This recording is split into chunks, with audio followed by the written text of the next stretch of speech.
मंगलाचरण। नमो अरहंताणं नमो सिद्धाणं नमो आयर्याणं नमो अजायाणं नमो लोये सबसाहूणम्। मंगलम भगवान वीरो मंगलम गौतमो गणी मंगलम कुंद कुंदार्यो जैन धर्मोस्तु मंगलम सर्वमंगल मांगल्यम सर्वकल्याणकारकम प्रधानं सर्वधर्माणां जैनं जयतु शासनम् जैनं जयतु शासनम्। वन्दे तु सर्वसिद्धे ध्रुवमचलमणोभवं गतिं पत्ते वोच्छामि समय पाहुण मिडमो सुध केवली भड़िदम। चलिए, समय सार नामक ग्रंथ पर अपनी चर्चा चल रही थी और छठवीं गाथा पर अपन ने चर्चा करना प्रारंभ किया था। काफी कुछ चर्चा इसमें हो चुकी है। कहाँ तक इसकी बेसिकली चर्चा कहाँ तक हो गई थी? 72 का पेज हो गया था। आप यही बात कर लो, भगवान को जानते समय भी भगवान नहीं तत्संबंधी ज्ञान। यहाँ से बीच में से चलो यहाँ पे देख लेते हैं। ये ऊपर वाला जो पैराग्राफ है ना, वो संदर्भ में स्वामी जी के स्पष्टीकरण का भाव इस प्रकार है। यहाँ से लेते हैं। गेयों का ज्ञान ज्ञान की अवस्था है, गेयों की नहीं। ठीक है। साक्षात तीर्थंकर परमात्मा हमारे ज्ञान के गेय बने, उन्हें जानने रूप हमारा ज्ञान परिणमित हो, तब भी जो ज्ञान होगा वह स्वयं से ही होगा, पर के कारण नहीं, तीर्थंकर देव के कारण नहीं। बात समझ में आई? तो यहाँ पे ज्ञान और गेय की अवस्था के बारे में बता रहे हैं कि हम जो भी कुछ भी जान रहे हैं वो ज्ञान की विशिष्टता है, गेयों की नहीं। भाई हमारे ज्ञान में क्या विषय आया, इससे गेय में कोई फर्क नहीं पड़ रहा। ये तो ये बता रहा है कि हमारे ज्ञान की स्वच्छता कितनी है। भाई दर्पण में वस्तुएं झलकी, तो इसमें किसकी विशिष्टता? वस्तुओं की नहीं है, दर्पण की विशिष्टता है। क्योंकि दर्पण में कितनी स्वच्छता है, जितनी स्वच्छता होगी उतना स्पष्ट रूप से दर्पण में झलकेगा। ऐसे ही हमारे ज्ञान में वस्तुएं झलक रही हैं, इसमें किसकी विशिष्टता? ज्ञान की, गेयों की नहीं। बात समझ में आएगी नहीं? हमारे ज्ञान में तीर्थंकर भगवान भी झलक जाए तो तीर्थंकर भगवान की विशिष्टता नहीं है, ज्ञान की विशिष्टता है। बात समझ में? तो ये यहां पे बोला गया। ठीक है, देखो, भगवान को जानते समय भी भगवान नहीं, तत्संबंधी ज्ञान ही जानने में आता है। हम वास्तव में जान किसको रहे? ज्ञान को ही तो जान रहे हैं। ज्ञान भी ज्ञान को ही तो जान रहा है। वो वस्तुएं सामने से झलकी और ज्ञान की निर्बलता में दिखाई दी, तो हमने तो जाना तो अपने आप को ही, ज्ञान के किया कर। हाँ, बात समझ में आएगी नहीं? देखो, भगवान को जानते समय भी भगवान नहीं, तत्संबंधी ज्ञान ही जानने में आता है। पर को जानते समय भी ज्ञान का परिणमन ज्ञान स्व के कारण होता है, पर के कारण नहीं होता, गेय के कारण नहीं होता। हमारा कोई भी परिणमन पर के कारण नहीं हो रहा है। बस में गेय है, इस कारण ज्ञान का परिणमन गेयाकार होता है, यह बात भी नहीं है। ठीक है, गेय को जानने रूप ज्ञान की योग्यता के कारण ही ज्ञान का परिणमन गेयाकार होता है। इस कारण ज्ञान में गेयकृत अशुद्धता भी नहीं होती। क्यों नहीं होती? क्योंकि गेय जबरदस्ती ज्ञान को नहीं झलकाता। गेय नहीं कहता कि मेरे को आके जानो, ये तो ज्ञान की शुद्धि है कि वो जो सामने आता है, जो ज्ञेय बनता है, उसको जान लेता है। जैसे सामने कोई मलिनता रखी हो और आईना रख दो, कांच रख दो, दर्पण रख दो, तो क्या वो मलिनता दर्पण में प्रवेश कर जाएगी? सिर्फ झलक आएगी उसको, ठीक है। और वो झलकन है वो अशुद्धता के कारण नहीं हो रही है, मलिनता के कारण नहीं हो रही है, वो तो स्वच्छता के कारण हो रही है। बात समझ में आई? ऐसे ही हमारे अंदर भी अगर कुछ झलक रहा है तो उस ज्ञेय की अशुद्धता वो हमारे अंदर प्रवेश नहीं कर जाती, तो क्या होगा? क्या हुआ? ये तो हमारी शुद्धि है, निर्मलता है कि वो वस्तु अपने अंदर प्रविष्ट हो रही, वस्तु नहीं, वो ज्ञान हमें झलकाने में आ रहा है। बात समझ में आई कि नहीं? इसका मतलब वो ज्ञेय कृत अशुद्धता जो है वो भी हमारे अंदर प्रविष्ट नहीं करती, मात्र ज्ञान होता है, उसका निर्मल ज्ञान होता है, ठीक है। स्वामी जी के स्पष्टीकरण में इस बात पर विशेष बल दिया गया है कि ज्ञान के ज्ञेयाकार परिणमन में ज्ञेय कारण बने तो ही ज्ञान में ज्ञेयकृत अशुद्धता आ सकती है, किंतु ज्ञान का परिणमन तो स्वयं अपनी योग्यता से स्वतंत्र ही होता है। वो किसी परतंत्रता से तो होता नहीं है, जबरदस्ती तो होता नहीं है। ये कहे कि नहीं नहीं मेरे को भी आके जानो और फिर अशुद्ध हो, ऐसा तो होता नहीं है।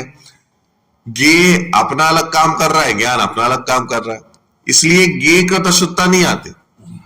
इसका मतलब क्या है? इसका मतलब हम कहते हैं ना कि नहीं नहीं मैं तो भाई किसी का शत्रु हो गए, हाँ, कि भाई मेरा कोई शत्रु हो, कोई सामने से चला जाए तो कहे नहीं नहीं इस व्यक्ति के कारण मेरे को गुस्सा आती है। क्या? कि जैसे ही मैं इसको देख लूं तो मुझे एकदम क्रोध आ जाता है, इसके कारण मेरे को क्रोध आया, इसने क्रोध दिलाया। तो भाई साहब वो तो अलग जा रहा था, आपको क्रोध क्यों आया? उसके कारण नहीं आया, अपनी गलती के कारण आया। ज्ञेय कृत अशुद्धता नहीं होती।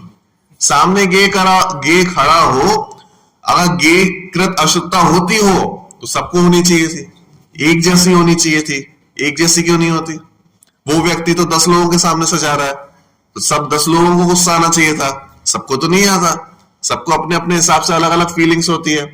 किसी को गुस्सा आता है, किसी को मित्रता के परिणाम होते हैं, किसी को सामान्य परिणाम होते हैं। इस सबको अलग अलग क्यों हो रहा है? क्योंकि ज्ञेय का तो शुद्धता नहीं है, सबके अपने अपने ज्ञान के अलग अलग परिणमन है। बात समझ में आई कि नहीं? इसलिए कोई राग भाव हो, कोई कषाय भाव हो तो ये नहीं कहना चाहिए कि भाई सामने वाले के कारण हुआ। क्रोध आ जाए आज तो भाई मेरी सामने वाले के आ गया, नहीं नहीं मेरी कमजोरी के कारण आया और उसको मिटाने का उपाय करना चाहिए। बराबर। इसलिए अपनी गलती को सुधारने का प्रयास करना चाहिए, ठीक है, क्योंकि ज्ञेय का अशुद्धता नहीं होती। देखो, किंतु ज्ञान का परिणमन तो स्वयं अपनी योग्यता से स्वतंत्र ही होता है। अतः ज्ञान में ज्ञेय कृत अशुद्धता नहीं हो सकती, हो ही नहीं सकती। नहीं होती नहीं बोला, नहीं हो सकती। कैसे आ जाएगा? ज्ञेय प्रविष्ट होना कर जाएगा ज्ञान के अंदर, सिर्फ झलकाएगा ही। बराबर। वस्तुतः बात तो यह है कि ज्ञान में ज्ञेयों के जो आकार भाषित होते हैं वे आकार ज्ञान की ही पर्याय हैं, ज्ञेयों की नहीं। ज्ञेय तो अलग बैठा है, इतनी दूर बैठा है, उसकी पर्याय आके हमारे अंदर प्रवेश तो ना कर जाएगी। वो तो ज्ञान की इतनी स्वच्छता है, निर्मलता है कि जो झलक रहा है उसका वैसा आकार बन रहा है, तो वो ज्ञान की शुद्धि है, सामने वाले की नहीं है, ठीक है, ज्ञेयों की नहीं। अतः यह स्पष्ट है कि ज्ञान ज्ञानाकार ही रहता है। ऐसी स्थिति में उसमें ज्ञेय कृत अशुद्धता किस प्रकार हो सकती है? अर्थात किसी भी प्रकार से नहीं हो सकती। बराबर। तो यहां पर यह सिद्ध किया कि ज्ञान में ज्ञान ही रहता है और ज्ञान की निर्मलता है, स्वच्छता है कि उसमें सब प्रविष्ट, उसमें सब दिखाई देता है, झलकता है, कुछ भी प्रविष्ट नहीं होता। अगर प्रविष्ट हो जाता तो ज्ञान निर्मल नहीं रह पाता, मलिन हो जाता, ठीक है, ज्ञेयकृत अशुद्धता आ जाती। लेकिन ऐसा आज तक हुआ नहीं है और होगा भी नहीं। बराबर। तो ऐसी स्थिति में उसमें गे कृत अशुद्धता किस प्रकार हो सकती है? चलो एक प्रश्न किया, यदि यह बात है तो फिर उसे गेयाकार क्यों कहा जाता है? हमारे ज्ञान को बोलते हैं ना, गेयाकार हो गया ज्ञान, गे के आकार हो गया। भाई गे इस सामने रखा है, मैं इसको जान रहा हूं, तो हमारा ज्ञान गे के आकार का हो गया। ऐसा क्यों कहा जाता है? ऐसा भी तो बोलते हैं ग्रंथों में, ज्ञान गे आकार हो गया। तो भाई वो इसलिए नहीं बोलते कि ज्ञान उस रूप हो गया, उसमें चला गया। मैं उस कुर्सी को जान रहा हूं, इतनी दूर रखी हुई है, तो वो मेरा ज्ञान उस रूप हो गया, उसमें चला गया, ऐसा नहीं। अरे उसका प्रतिबिंब मेरे ज्ञान में झलक रहा है, तो वो प्रतिबिंब जैसा है, एक ज्ञान की निर्मलता है कि वैसा का वैसा प्रतिबिंब झलक रहा है, कम ज्यादा, छोटा मोटा, अलग अलग प्रकार का नहीं झलक रहा है। तो निर्मलता किसकी है? ज्ञान की। तो वो जैसा ज्ञान है वैसा ही आकार मेरे अंदर बन रहा है, इसलिए उसको बोला ज्ञाकार। हमारा ज्ञान उस रूप हो जाए, उसमें चला जाए, इसलिए ज्ञाकार नहीं बोला। बराबर? चलो देखो, यदि यह बात है तो फिर उसे ज्ञाकार क्यों कहा जाता है? देखो, यह बताने के लिए कहा जाता है कि अमुक ज्ञान की पर्याय के गे अमुक पदार्थ ही बने हैं, अन्य नहीं बने हैं। पर्वत को जानने वाले ज्ञान को पर्वताकार इसलिए कहा जाता है कि जिससे यह पता चल सके कि इस ज्ञान का गे पर्वत ही बना है, अन्य पदार्थ नहीं बना है। बात समझ में है कि नहीं है? हम बोले कि नहीं नहीं भाई, ध्यान के काल में क्या गे बन रहा है, नाम तो बताना पड़ेगा ना। हम पूजा कर रहे हैं, भाई किसकी कर रहे हैं? आपके ज्ञान का क्या विषय बन रहा है? कि हम कहें भगवान, भगवान के आकार का हमारा ज्ञान हुआ, तो हम इसको क्या बोलेंगे? भगवान के आकार का हुआ। ऐसा क्यों बोल रहे हैं? अरे ऐसा इसलिए बोल रहे हैं क्योंकि ये इससे सिद्ध होगा कि अन्य गे नहीं बन रहे हैं। अन्य गे नहीं बन रहे हैं, तो जो गे बन रहा है हमने कह दिया ज्ञान उसके आकार का है। इसका मतलब ये नहीं कि ज्ञान हमसे निकलकर उसके रूप हो जाता है, ऐसा नहीं। मात्र उस वस्तु की झलकन होती है और सिर्फ उसको ही जान रहा है, अन्य को नहीं जान रहा, इसलिए हम कह देते हैं कि ज्ञान ज्ञाकार हो गया। बराबर? देखो, बस इसी कारण ज्ञानाकारों को ज्ञाकार कहा जाता है, और यह कथन मात्र उपचार ही है जो प्रयोजन विशेष से किया गया है। वास्तव में ज्ञान ज्ञाकार नहीं होता, ज्ञान तो ज्ञानाकार ही रहता है। ये तो उपचार से कथन किया जाता है कि ज्ञान ज्ञाकार हो गया। चार चीजें होती है ना, चार चीजें, ज्ञान, ज्ञेय, ज्ञानाकार और ज्ञेयाकार। क्या अंतर है चारों में? ज्ञान तो क्या है कि जो हम जान रहे हैं, वो जो निर्मलता है। ज्ञेय किसे कहते हैं? जिसको जाना जा रहा है या जो जानने योग्य है, ठीक है, उसका नाम है ज्ञेय, जो जानने योग्य है। तो दुनिया की हर वस्तु ज्ञेयाकार हो जाती है, ज्ञेय हो जाती है, क्योंकि सारी वस्तुएं जानने योग्य है, जानने में आने योग्य है। ठीक है, फिर क्या होता है? ज्ञानाकार। ज्ञानाकार क्या चीज होती है? ज्ञान अपना उस वस्तु को आकार बना देता है। ज्ञान का आकार, ज्ञान का आकार मतलब ज्ञान की निर्मलता, सिर्फ ज्ञान ही ज्ञान जहां पे। और ज्ञेयाकार क्या है? कि जैसा ज्ञेय है वैसा आकार झलकना, वो ज्ञेय आकार हो गया।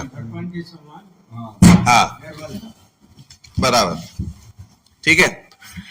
तो जब हम ज्ञेयाकार कह रहे हैं तो बेसिकली हम क्या वस्तु है उसको समझाने के लिए ज्ञेयाकार शब्द का प्रयोग किया जा रहा है, उसकी अपेक्षा से ज्ञेयाकार शब्द का प्रयोग है।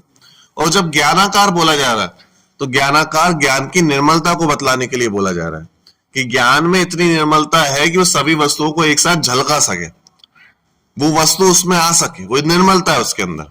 ठीक है, तो वास्तव में देखा जाए तो ज्ञान ही रहता है, ज्ञान बदल के ज्ञेय रूप नहीं हो जाता। दर्पण में कुछ भी झलकाओ, दर्पण दर्पण ही रहेगा, उसमें कुछ अंतर नहीं पड़ेगा। उसमें कोई भी ज्ञेय हो, वो ज्ञेय के आकार का बदल नहीं जाएगा, वो तो अपने रूप झलका रहे, उसकी शुद्धि है।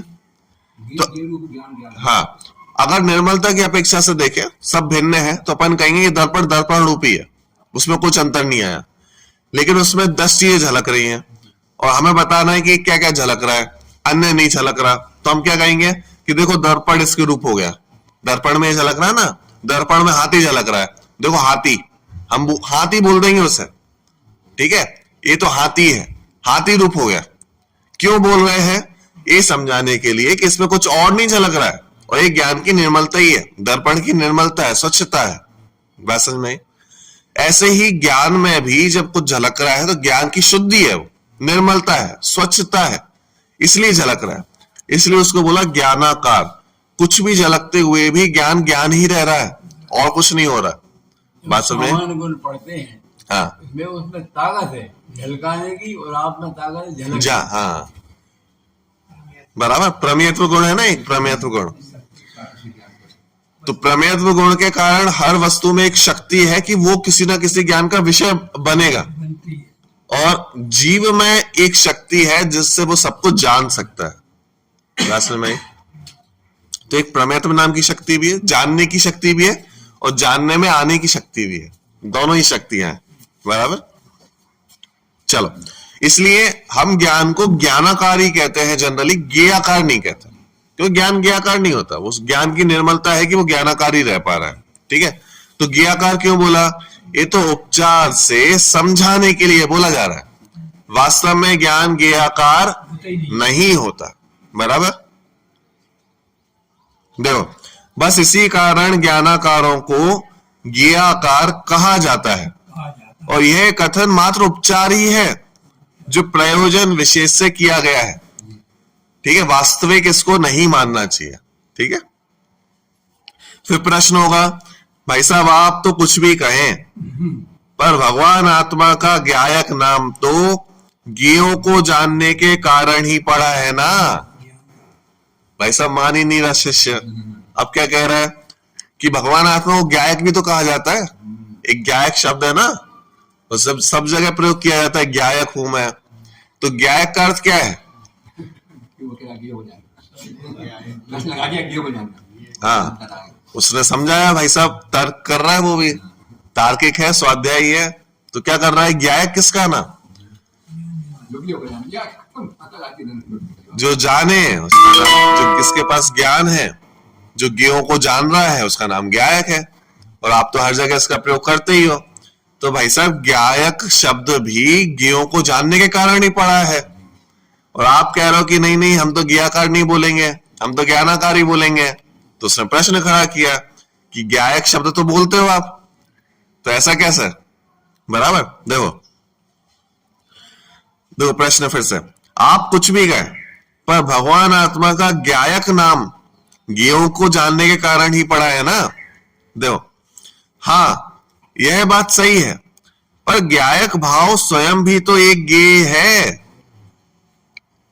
बात समझ में आएगी नहीं? हम ये क्यों भूल जाते हैं बार बार कि हम भी तो एक ज्ञेय है। दुनिया की हर वस्तु ज्ञेय है, ये तो हमें समझ में आती है, लेकिन हर वस्तु ज्ञेय होने के साथ साथ हम भी तो एक ज्ञेय हैं, हम भी तो जानने योग्य हैं, और जानने में आने योग्य है। दोनों बातें। तो मैं भी तो एक ज्ञेय हूं। तो वास्तव में जो ज्ञायक शब्द है ना, वो वास्तव में अपने को जानने के कारण पड़ा है शब्द, जिसमें शुद्धि है, निर्मलता है।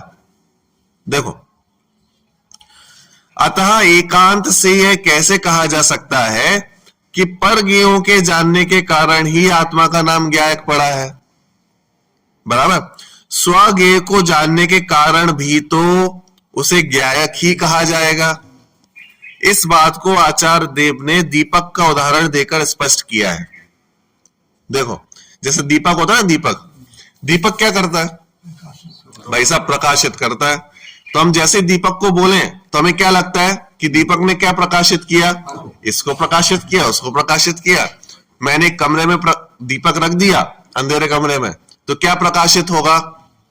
कि कमरा प्रकाशित होगा, उसमें रखी हुई टेबल प्रकाशित होगी, चेयर प्रकाशित होगी, सीनरी रखी है वो प्रकाशित होगी, सब कुछ प्रकाशित होगा।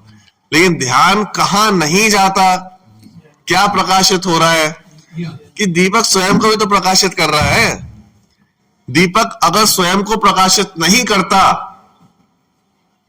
तो दूसरी चीजें प्रकाशित हो सकती हैं क्या? अरे वो स्वयं को प्रकाशित कर रहा है, तब जाके दूसरी चीजें प्रकाशित हो रही हैं। कि यहाँ से लेके उस शुद्धों तक बात घटित कर रहे हैं। हाँ शुद्धों के ज्ञान में भी झलक रहा है बराबर, और जानते नहीं जाते, बात समझ में आएगी नहीं? झलक रहा है, हाँ तो उसमें झलकाने की ताकत है और वो जानने की ताकत। बराबर, तो बात समझ में आएगी नहीं? तो हमारा ध्यान कहाँ नहीं जाता कि वो जो दीपक है वो स्वयं प्रकाशमान है, स्वयं भी प्रकाशित हो रहा है, हम उसको भूल जाते हैं। बात समझ में आई?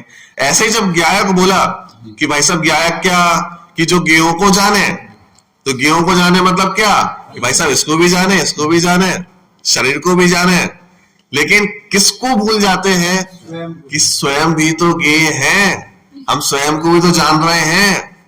और जब ध्यान करने बैठते हैं तब नहीं, हर समय स्वयं को जाना ही जाता है। और जगत जानने में आता है। हाँ, तो आप पूछोगे ऐसा कैसे, हम तो स्वयं को जान ही नहीं रहे।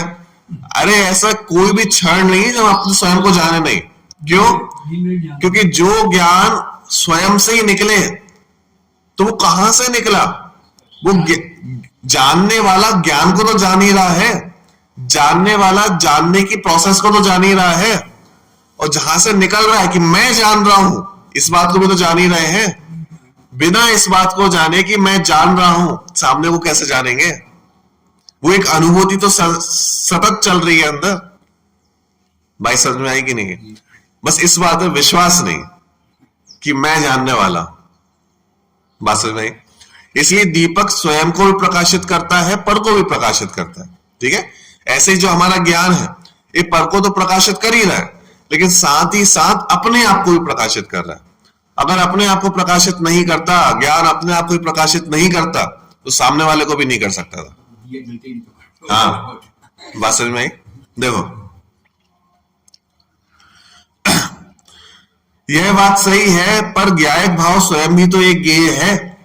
अतः एकांत से यह कैसे कहा जा सकता है कि पर ज्ञेयों को जानने के कारण ही आत्मा का नाम ज्ञायक पड़ा है।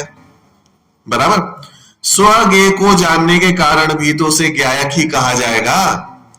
इस बात को आचार्य देव ने दीपक का उदाहरण देकर स्पष्ट किया है। देखो कैसे, जिस प्रकार दीपक घटपट आदि को प्रकाशित करता है, उसी प्रकार वह स्वयं को भी प्रकाशित करता है, क्योंकि दीपक को प्रकाशित करने के लिए अन्य दीपक की आवश्यकता नहीं होती।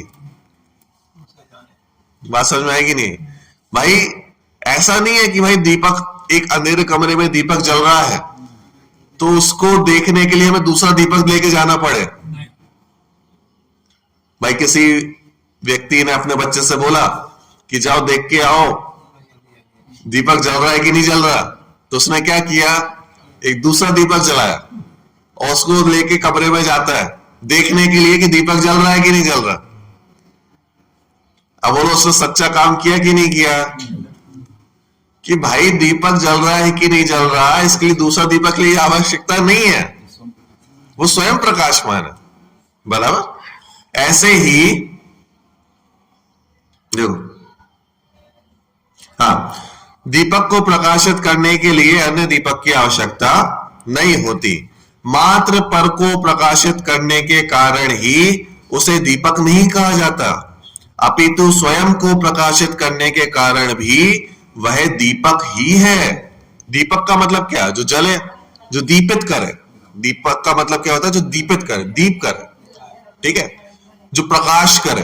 तो प्रकाश सिर्फ सामने वाले का नहीं किया जाता, स्वयं भी तो प्रकाशमान है। मुझे भी लिखा है स्वपर प्रकाशक। हाँ, शब्द ही आते स्वपर प्रकाशक। बराबर, देखो, अपितु स्वयं को प्रकाशित करने के कारण भी वह दीपक ही है। ठीक इसी प्रकार यह ज्ञायक भाव मात्र दूसरों को जानने के कारण ही ज्ञायक नहीं है, अपितु स्वयं को जानने के कारण भी ज्ञायक ही कहलाता है। ठीक है, तो ये जो ज्ञायक शब्द है इसका अर्थ सही है कि ज्ञेयों को जानने के कारण इसका नाम ज्ञायक, लेकिन सिर्फ पर ज्ञेयों को जानने के कारण नहीं, स्वयं भी तो ज्ञेय है, तो स्वयं को जानने के कारण भी इसका नाम ज्ञायक ही पड़ा है। बात समझ में आई कि नहीं? तो अपना जो शिष्य है शास्त्रीय, तो जो तर्क वितर्क कर रहा है कि नहीं नहीं भाई साहब आप ज्ञेयाकार का निषेध कर रहे हो, और ज्ञेयाकार का निषेध करने के बाद क्या कह रहे हो कि आप तो ज्ञायक नाम भी बोलते हो, आप तो जिनवाणी में लिखा है ज्ञायक, तो आप ज्ञेयाकार का निषेध कैसे कर सकते हो? तो भाई साहब ज्ञायक शब्द तो अपने लिए भी प्रयोग है। वीतराग निकालते हैं हाँ एक शब्द में। बराबर बराबर। तुम भी कल के शास्त्री हो। देखो ठीक है, प्रश्न का उत्तर समझ में आ गया। इसलिए आचार्य ने कहा यद्यपि ये बात सही है कि ज्ञायक जो शब्द है वो स्वपर के लिए होता है, इसलिए ज्ञेयाकार का निषेध हम कर सकते हैं, ठीक है, क्योंकि ज्ञानाकार भी तो है। ठीक है, देखो निश्चय से कर्ता और कर्म भिन्न भिन्न नहीं होते, अभिन्न ही होते हैं। ठीक है, यहां ज्ञाता भी ज्ञायक है और गेह भी ज्ञायक ही है। ठीक है, इसका मतलब क्या है? देखो षटकारक होता है ना, षटकारक हिंदी में सब लोग पढ़ के आए होंगे व्याकरण में। षटकारक होता है कर्ता, कर्म, करण। ठीक है, हाँ, तो षटकारक होते हैं। अब अपने जिनवाणी में भी षटकारकों की चर्चा है। किस प्रकार से है? एक निश्चय षटकारक होते हैं, एक व्यवहार षटकारक होता है। कैसे है? और आप कहोगे जिनवाणी में सब क्यों पढ़ाया जा रहा है? जिनवाणी में भी ग्रामर की चर्चा आती है क्या?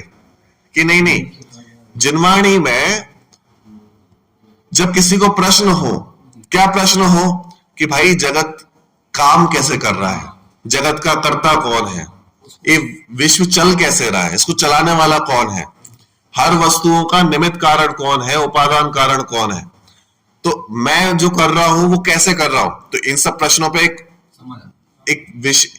प्रश्न उपस्थित होता है कि नहीं होता? तो उन प्रश्नों को उस समाधान करने के लिए जिनवाणी में षटकारकों की चर्चा आई है। ठीक है, ग्रामर को समझाने के लिए नहीं, इन सारे प्रश्नों के समाधान के लिए षटकारक है। अब षटकारकों में उन्होंने कहा कि देखो भाई, वास्तविक षटकारक तो निश्चय षटकारक होते हैं। और निश्चय षटकारक का मतलब क्या होता है कि एक ही वस्तु कर्ता भी है, वही वस्तु कर्म भी है, वही वस्तु अपने लिए माध्यम भी है, कारण भी है, अपने आप को ही वो कारण प्रदान कर रही है, अपने में से ही कर रही है। ठीक है, संबंध कारक नहीं होता अपने जैन दर्शन में, लेकिन मानो तो नहीं, हाँ, संबंध और संबोधन नहीं होते। ठीक है, उसका भी अलग कारण विशेष है, जब वो कभी पढ़ेंगे तो देखेंगे। ठीक है, तो अधिकरण अपने में अपने आधार से ही हो रही है। ठीक है, और ऐसा क्यों कहा उन्होंने? ऐसा इसलिए कहा जैन दर्शन में निश्चय षटकारक क्यों बोले? क्योंकि वास्तव में हर कार्य एक द्रव्य अपने अंदर ही कर सकता है, किसी दूसरे का कार्य नहीं कर सकता। जीव द्रव्य सोचे कि नहीं नहीं मैं तो पुद्गल का कार्य करूंगा, जैन दर्शन कहेगा ये संभव ही नहीं, संभव ही नहीं है। वो भी जुड़े ईश्वर है। हाँ, वो भी अपने आप में एक ईश्वर है। ठीक है, एक द्रव्य दूसरे द्रव्य का कार्य नहीं कर सकता, एक पर्याय दूसरे पर्याय का कार्य नहीं कर सकती, इसलिए उन्होंने बोला निश्चय षटकारक होते हैं। निश्चय षटकारक मतलब क्या कि हर द्रव्य अपना कार्य स्वतंत्र रूप से कर रहा है, इसका नाम है निश्चय षटकारक। तो कर्ता भी स्वयं होता है, कर्म भी स्वयं होता है। कर्ता कर्म मतलब स्वयं होता है, मतलब क्या कि करने वाला भी मैं ही हूं, और जो कार्य मैं करना चाहता हूं वो भी अपने में ही कर रहा हूं, और वो कार्य भी अपने अंदर ही हो रहा है, अपने लिए ही करना चाहता हूं। बात समझ में आ गई? देखो, निश्चय से कर्ता और कर्म भिन्न भिन्न नहीं होते। ठीक है, अभिन्न ही होते हैं। यहां ज्ञाता भी ज्ञायक है और ज्ञेय भी ज्ञायक है। जैसे मैं बोलूं ज्ञाता ज्ञान के माध्यम से ज्ञेय को जानता है। अब एक सामान्य अपन षटकारक लगाएंगे तो क्या क्या लगेगा? कर्ता कर्म करण क्या हो गया इसमें? ज्ञाता ज्ञान के माध्यम से ज्ञेय को जानता है। क्या हो गया इसमें? कर्ता कौन है? कर्ता मतलब जो कर रहा है, करने वाला। तो अभी अपन ज्ञान की बात कर रहे हैं, तो जानने वाला उसका नाम क्या? ज्ञाता। जानने जो जानता है उसको क्या कहते हैं? ज्ञाता। तो ज्ञाता क्या हो गया? कर्ता हो गया। ठीक है, फिर करण क्या हुआ? करण मतलब होता है माध्यम। किस माध्यम से आप जान रहे हो? ज्ञान से जान रहे हो, आप सब ज्ञान से जान रहे हैं। तो ज्ञान क्या हो गया? करण। और ज्ञान के माध्यम से कर क्या रहे हो कि हम जान रहे हैं, हम सामने वाले को जान रहे हैं। किसको जान रहे हैं? ज्ञेय को जान रहे हैं। तो ज्ञाता ज्ञान के माध्यम से ज्ञेय को जान रहा है, तो ज्ञेय क्या हो गया? हमारा कर्म हो गया। क्या हो गया? कर्म हो गया। हम जिसके लिए पूरी प्रोसेस कर रहे हैं वो हो गया हमारा कर्म। बात समझ में आ गई? तो गे हमारा कर्म हो गया। अब तीन एक क्यों बता रहा हूं मैं? ये तीन शब्दों को समझाने के लिए। यहां ज्ञाता भी ज्ञायक है और गे भी ज्ञायक ही है। इसका मतलब ध्यान से समझना, ज्ञाता भी ज्ञायक है और गे भी ज्ञायक है। गे क्या था? हमारा कर्म। और ज्ञाता कौन है? कर्ता। इन तीनों को उन्होंने एक ही कह दिया। इसको तो आप ज्ञायक ही कह दो, जानने वाले कह दो। तो कर्ता भी और कर्म भी दोनों को एक ही कह दिया उन्होंने। भिन्न भिन्न मत कहो। ये मत कहो कि ज्ञाता अलग है, गे अलग है। और गे अलग है मतलब क्या? तो क्या हम ऐसा कहना चाहते हैं कि वो गे आके हमारे ज्ञान में मिल गया, ज्ञाता में आके मिल गया? नहीं नहीं, क्योंकि यहां पे क्या कह रहे हैं? गे भी ज्ञायक है, ज्ञाता भी ज्ञायक है, ज्ञान भी ज्ञायक है। जब ऐसा कह दिया उन्होंने तो इसका मतलब क्या निकला? गे भी ज्ञायक है। गे मतलब क्या है? वो कुर्सी रखी है, वो भी ज्ञायक है। इसका मतलब क्या निकला? क्या वो भी जानने वाली हो गई? क्या हमारा ज्ञान निकलकर उसमें चला गया? अरे नहीं, गे आकार की बात कर रहे हैं कि उसका जो आकार बन रहा है, वो जो अंदर गे आकार बन रहा है उसका नाम गे, और वो भी ज्ञान के आकार रूपी है, ज्ञान से परे नहीं है। इस बात को समझाने के लिए उन्होंने कहा ज्ञाता भी ज्ञायक है और गे भी ज्ञायक ही है। बराबर? देखो, यदि ज्ञान क्रिया को कर्ता कर्म के रूप में घटित करें तो यह कहा जाएगा कि ज्ञान क्रिया का ज्ञायक ही करता है और जानने में भी ज्ञायक ही आया, अतः वही कर्म भी हुआ। क्या मतलब हुआ इसका? देखो, ज्ञान क्रिया का ज्ञायक ही करता है। ज्ञायक मतलब यह समझ लो ज्ञाता, जानने वाला। ठीक है? अब ज्ञान क्रिया को करने वाला कौन है? कोई पड़ोसी आएगा क्या कि मैं ही तो करूंगा? जो ज्ञान क्रिया कर रहा है कौन करेगा? ज्ञाता ही तो करेगा। तो ये समझ लो ज्ञायक ही ज्ञान क्रिया को करने वाला। ठीक है? अब जानने में क्या आ रहा है? हम कहते हैं कि ये भी जानने में आ रहा है, ये भी जानने में आ रहा है, ये भी जानने में आ रहा है। वास्तव में देखा जाए तो ज्ञान को ही तो जान रहा है। जितनी ज्ञान की निर्मलता है उसको ही तो जान रहा है। तो वास्तव में ज्ञान ने जाना क्या? ज्ञान ने ज्ञान को ही तो जाना।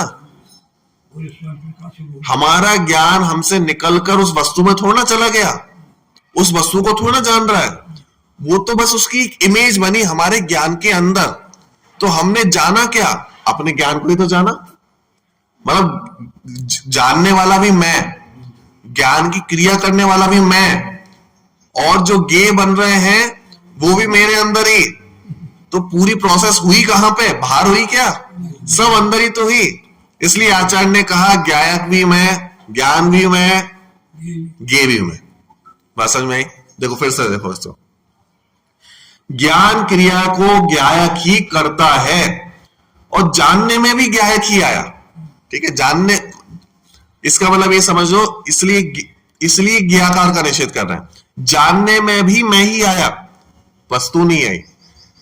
बात समझ में आई? जानने में माइक नहीं आया, ज्ञान ही आया। ऐसा क्यों बोल रहे हैं?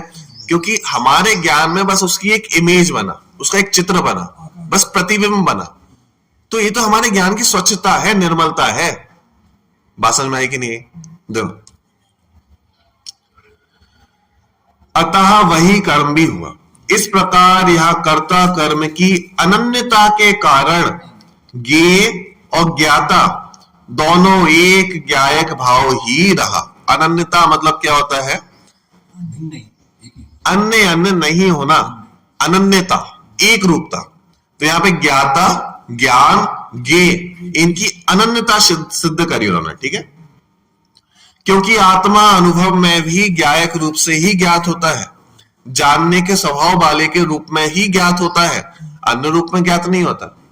जब भी उसको जाना जाएगा तो जानने के रूप में ही ज्ञात होगा, कर्तृत्व के रूप में ज्ञात नहीं होगा कि भाई आत्मा कैसा, ज्ञायक कैसा, कि जानने वाला, करने वाला नहीं। बात समझ में आएगी नहीं? जब भी उसको ज्ञात होगा तो जानने के रूप में ही ज्ञात होगा। ठीक है? देखो एक लास्ट पैराग्राफ ले लेता। इस प्रकार जब ज्ञाता और ज्ञेय दोनों ही रूपों में एक ज्ञायक भाव ही सुनिश्चित हो गया तो फिर परज्ञेय की बात ही कहां रही। बात समझ आई कि नहीं? अभी अपन ने क्या सिद्ध किया कि जानने वाला भी मैं, ज्ञान भी मैं और ज्ञेय भी मैं। ज्ञेय को भी अपना बोल दिया।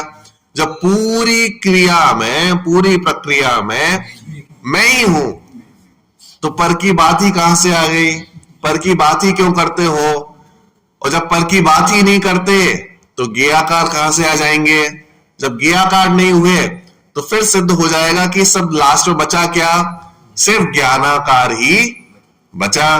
ठीक है, देखो, जब ज्ञाता ज्ञेय दोनों ही रूपों में एक ज्ञायक भाव ही सुनिश्चित हो गया तो फिर परज्ञेय की बात ही कहां रही, जिसके कारण ज्ञायक भाव को अशुद्धता का प्रसंग आवे। तो जब परज्ञेय ही नहीं बचे तो अशुद्धता भी नहीं बची, क्योंकि अपन पहले देख के आए ना, परज्ञेयकृत अशुद्धता होती है। अगर परज्ञेय ही नहीं हुए तो अशुद्धता भी नहीं हुई। बात समझ में आ गई? देखो, इसलिए तो कहा है कि यह ज्ञायक भाव उपासित होता हुआ शुद्ध कहा जाता है, अनुभव में आता हुआ शुद्ध कहा जाता है। अनुभव के काल में जब ज्ञायक भाव परज्ञेय का ज्ञाता ही नहीं रहा तो परज्ञेय के साथ ज्ञेय ज्ञायक संबंध के कारण आने वाली अशुद्धता का कोई प्रश्न ही नहीं रहता। बराबर? यही कारण है कि उपासित होता हुआ ज्ञायक भाव को शुद्ध कहा है। ठीक है, क्योंकि जो पूरी चर्चा आ रही ना पहले से कि जानता हुआ शुद्ध है, जानने में आता हुआ शुद्ध है, टीका में शब्द आए थे, तो ये क्यों कहा उन्होंने? तो ये पूरी चर्चा उसके लिए उन्होंने लिखी कि भाई साहब ज्ञेयाकार नहीं हुआ, ज्ञेय जानने में आते हुए भी ज्ञान ज्ञान ही रहा। तो जब ज्ञान ज्ञान ज्ञान ज्ञान ही चल रहा है तो अशुद्धता है कहां इन सब में? ज्ञान की स्वच्छता है। हाँ, मतलब सारा जगत जानने में आ रहा। बराबर। अगर दर्पण के सामने कुछ मलिन वस्तु रख दी जाए तो भी दर्पण तो दर्पण ही है, दर्पण में थोड़ी ना अशुद्धता आ गई। दर्पण में निर्मलता तब भी थी, अब भी है और वैसी ही वैसी रहेगी। ऐसे ज्ञान पहले भी निर्मल था, अभी भी निर्मल है और आगे भी निर्मल रहेगा। उसमें अशुद्धता कहां से आ गई? बात समझ में आई कि नहीं? इसलिए ज्ञान को शुद्ध कहा और उन्होंने कहा जानने में आता हुआ शुद्ध है। तो जानने में आता हुआ मतलब क्या? कि जिस समय जानोगे ना या सदाकाल जान रहे हो तो सिर्फ ज्ञान ही पकड़ में आएगा, कुछ दूसरा दिखेगा ही नहीं। तो जब ज्ञान ही पकड़ में आएगा तो शुद्धता ही दिखेगी, अशुद्धता दिखेगी ही नहीं। इसलिए उन्होंने बोला जानने में आता हुआ शुद्ध है। बराबर? चलो अभी इसको यहीं तक रखते हैं, या फिर एक सेकंड एक प्रश्न के ऊपर तक कर लेते हैं, उसमें वही है, फिर प्रश्न से कल से लेंगे। ठीक है, अतः ठीक ही कहा है कि जैसे दीपक घट पटादि को प्रकाशित करने की अवस्था में भी दीपक है और अपने को अपनी ज्योति शिखाओं को प्रकाशित करने की अवस्था में भी दीपक ही है, अन्य कुछ भी नहीं है। उसी प्रकार ज्ञेयाकार अवस्था में जो ज्ञायक रूप से ज्ञात हुआ वह स्वरूप प्रकाशन की अवस्था में भी कर्ता कर्म के अनन्यत्व के होने के कारण ज्ञायक ही है। दीपक पर को जाने तो भी दीपक, दीपक स्वयं को प्रकाशित करे तो भी दीपक। ऐसे ही मेरा ज्ञान पर को जाने तो भी वो ज्ञान ही है और अपने को जाने तो भी ज्ञान ही है। दोनों अवस्थाओं में शुद्धि है, तो अशुद्धता है ही नहीं उसमें। इस कारण गाथा की उत्थानिका में जो प्रश्न उपस्थित किया गया था कि शुद्धात्मा कौन है, उसका समाधान हो गया कि प्रमत्त अप्रमत्त पर्यायों से रहित ज्ञायक भाव रूप से ज्ञात होता हुआ अनुभव में आता हुआ आत्मा ही शुद्धात्मा है। बराबर? चलो यही तक रखते हैं, प्रश्न से कल अपन इसको लेंगे। ठीक है,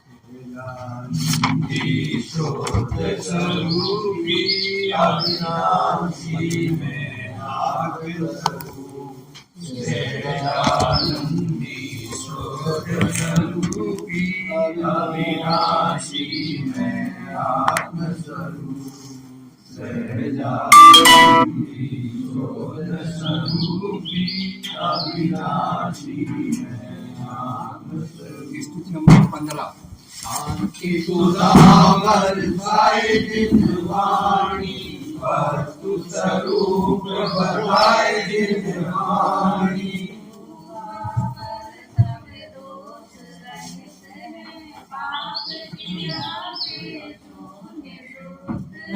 परमागम कहलाए जिन वाणी, वस्तु स्वरूप बताए जिन वाणी।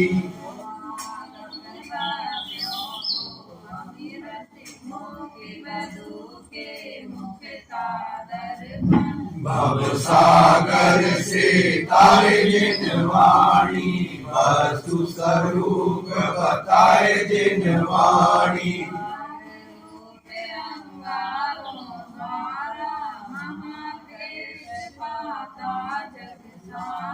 सगल वेद बरसाए जिन वाणी, वस्तु स्वरूप बताए जिन वाणी।